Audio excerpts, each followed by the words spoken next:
World War II was really an attack on evil. I mean, absolutely 100.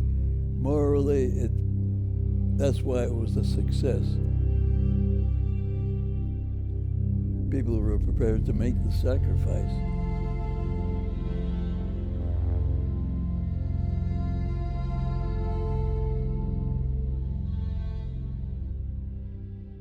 My name is Hugh Buckley. My rank on D-Day was trooper in the Armored Corps, Sherbrooke Fusiliers.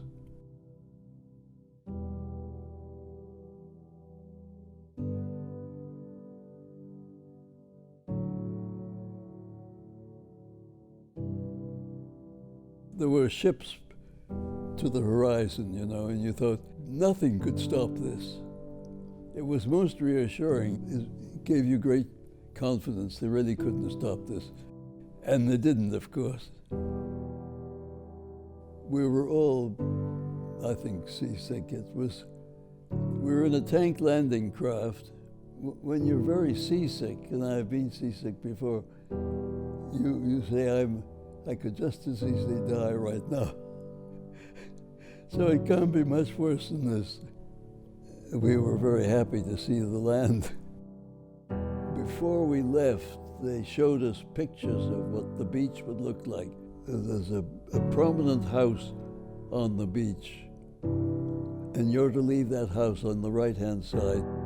Most of the fighting had gone off on the beaches. There was still quite a lot of damage and misery. The whole object of that area was to take Caen, which was the transportation center for the German army. And we're at the arrowhead. And I think morale was very high, and we were all volunteers. And we were the reconnaissance troop. There were 11 tanks in our troop. We had these Stuart tanks.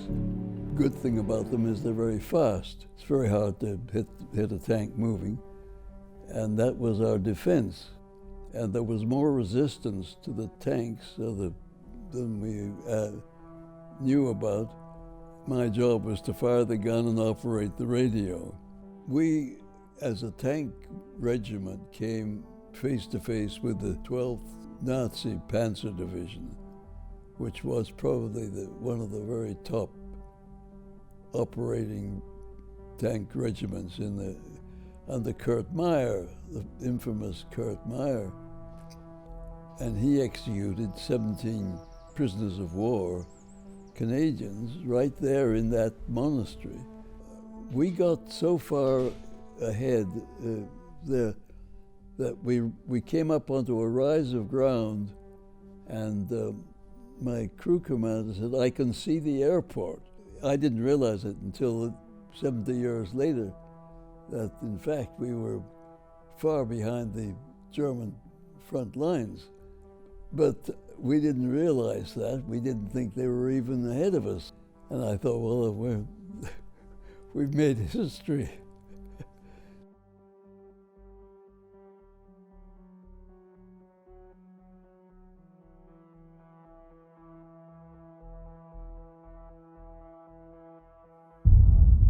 We had 11 tanks in our troop, and there were 3 operating the next day. Why did I survive? God was good. You just lived from day to day, I think. That's really what we did. The Normandy people every year celebrate D-Day. That's their liberation. To us, it had no meaning like that. So we came home, and the war was over, and we forgot about it. Until you go back and get received like heroes. The president gave us all the Legion of Honor. And you think, my goodness, what did I do for that? But you start to appreciate how much they appreciated what we did. To have school kids come up and ask for your autograph is quite a moving thing. I'm glad I did it, very much so, especially as I survived.